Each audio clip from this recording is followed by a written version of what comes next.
ना जब वो पूरी तरह होश में आई तो इसकी आंखों में उलझन और बदगुमानी भड़क उठी, जैसे वो पानी और रोटी के बजाय जंजीरों की तवक्का कर रही हो। मगर जब उसने खड़े होने की कोशिश की और फिर से लड़खड़ा गई तो इसने मुझे सहारा देने दिया। हालांकि साफ जाहिर था कि उसे अपनी सरजमीन पर भटकते एक सफेद फार्म चरवाहे से मदद लेने से नफरत थी। दूसरे दिन वो खुद चलने के काबिल हो गई, लंगड़ाती हुई मगर पुरअज़्म, और उसने इसरार किया कि उसे अपने कबीले के पास वापस जाना है, उससे पहले कि वो उसे मुर्दा या कैद समझ ले। मैंने खामोशी से घोड़ा ज़ीन किया, क्योंकि मेरे अंदर कहीं पहले ही जान चुका था कि मैं उसके पीछे कहीं भी जाऊंगा।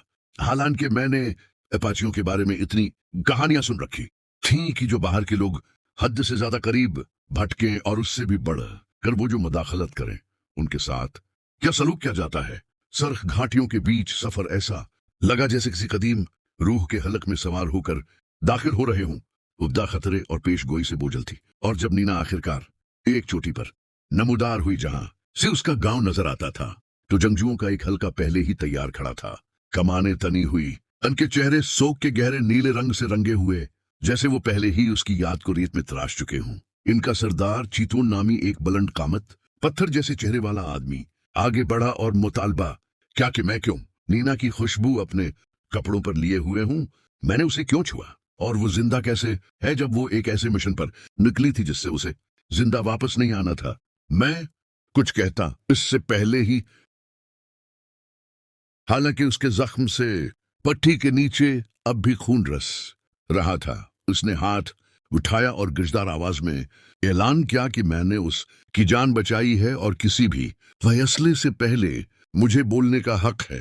जंगजुओं में सरगोशियां फैल गईं, कुछ गुस्से में, कुछ हैरत से, क्योंकि एक अपाची औरत खास तौर पर एक जंगजो कम ही किसी अजनबी का दिफा करती है। मगर चीतोन की निगाह एक लम्हे को भी नहीं हटी।